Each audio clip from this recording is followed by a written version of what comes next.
अस्सलाम वालेकुम। आप देख रहे हैं यूट्यूब चैनल मुखलिस राइट्स और मैं हूं आपका होस्ट शहद मुखलिस। उम्मीद है आप खैरियत से होंगे। आज हम एक ऐसे शख्स की कहानी शेयर करने जा रहे हैं जिसका ये ख्याल है कि कामयाबी के लिए मरना ज़रूरी होता है।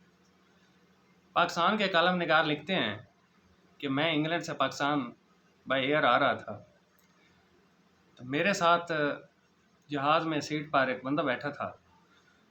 कहते हैं कि सफ़र बहुत लंबा था, तो मेरा दिल कर रहा था कि मैं उनसे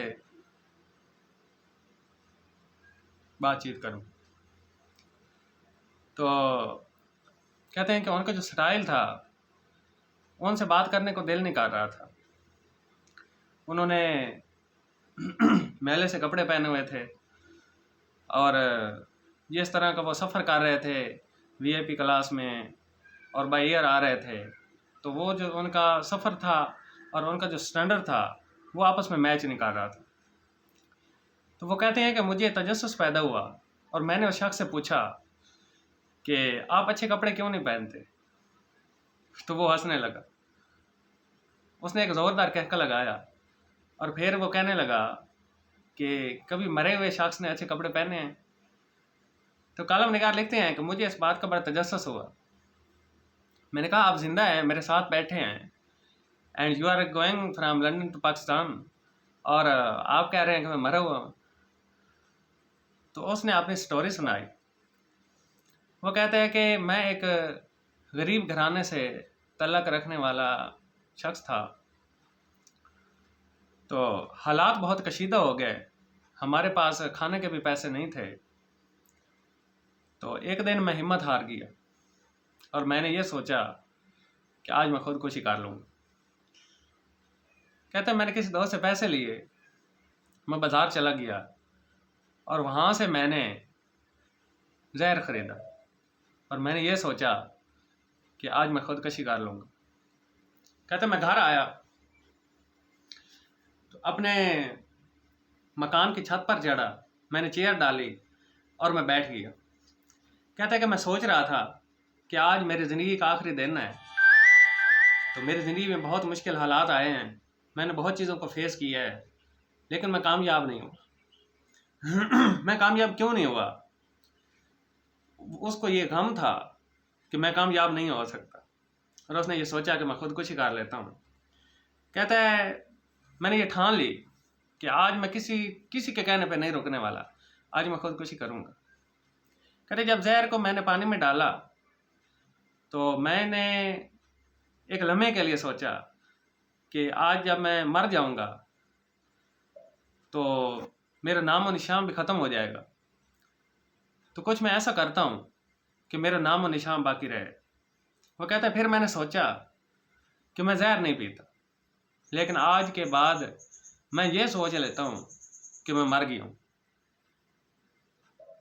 कहते मैंने जहर उंडेल दी, गिलास मैंने फेंक दिया और मैं नीचे उतरा छत से और बाबा के पास गया।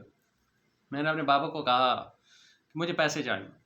बाबा ने कहा कि मेरे पास कुछ नहीं है। मैंने कहा मुझे चाहिए। उनकी बाईसाइकिल थी, उन्होंने मुझे कहा कि बाईसाइकिल आप सेल कर सकते हैं। कहते हैं मैंने बाईसाइकिल सेल की तो वो चंद रुपए की बिकी। तो उस बाईसाइकिल के पैसों से मैं बाज़ार गया, वहाँ जाकर मैंने क्लॉथ मार्केट से कट पीस लिए। तो उन कट पीसों को मैं बाज़ार में चल कर बेचने लगा। एक बंदे ने झाड़ू देते हुए मेरे ऊपर मट्टी फेंकी, मुझे एकदम गुस्सा आया। फिर मैंने सोचा कि मैं तो मरा हुआ हूँ, क्या फ़र्क पड़ता है, मरे हुए बंदे को क्या फ़र्क पड़ता है कि उसके ऊपर मट्टी आ गई या पानी आ गया है, नो इशू। कहते मैं आगे चल दिया तो एक शख्स झाड़ू दे रहा था, उसने भी मेरे ऊपर मट्टी फेंकी। एक शख्स अपने शॉप के आगे छिड़काव कर रहा था, उसने मेरे ऊपर पानी फेंक दिया। तो मैंने ये सोचा कि मरा हुआ जो बंदा है उसके ऊपर मट्टी आए या पानी, कोई फ़र्क नहीं पड़ता। कहता है कि मैंने मेहनत जारी रखी। तो एक दिन ऐसा आया कि वो जो कट पीस थे मेरे, वो पूरे सूट में तब्दील हो गए कि मैं एक एक ड्रेस लेकर बेचने लगा। लेकिन उस वक्त मेरे पास कोई शॉप किराए पे लेने के लिए भी पैसे नहीं थे। कहता मैं एक गली की नुक्कड़ पर बैठ जाता था, वहाँ से लोग आते, मेरे ऊपर गर्दो गुबार पड़ते रहता, मट्टी पड़ती रहती, बहुत सी मुश्किलात झेली मैंने, मेरे कपड़ों के ऊपर लोग पाँव रख कर गुजर जाते। मुझे गुस्सा आता तो मैं ये सोचता था कि मरे हुए शख्स को क्या फ़र्क पड़ता है। कहते एक दिन ऐसा आया कि मैं जहाँ बैठता था उसके सामने एक शॉप थी, वो शॉप मैंने ख़रीद ली, मैंने वो शॉप परचेज़ की और अल्लाह पाक ने मेरे कारोबार में बरकत डाल दी और आज मैं 2 फैक्ट्रियों का मालिक हूँ। और यहाँ मैं रिकवरी के लिए इंग्लैंड आया हुआ था, तो वहाँ से मैं पैसे लेकर वापस जा रहा। तो कालम निगार हंसने लगा और उसने कहा कि आपकी फैक्ट्री है कपड़ों की, तो आप फिर अच्छे कपड़े क्यों नहीं पहनते। तो उसने फिर कहका लगाया और कहने लगा कि मरे हुए शख्स ने अच्छे कपड़े पहन कर क्या करना। तो सामीन, एक मैसेज है कि कामयाबी के लिए मरना पड़ता है। अगर आप लोग कामयाब होना चाहते हैं तो अपना गरूर, तकब्बर, अना और अपने अंदर की ये जो मैं है इसको ख़त्म कर दें, तो फिर आप कामयाब हो जाएंगे। Thank you.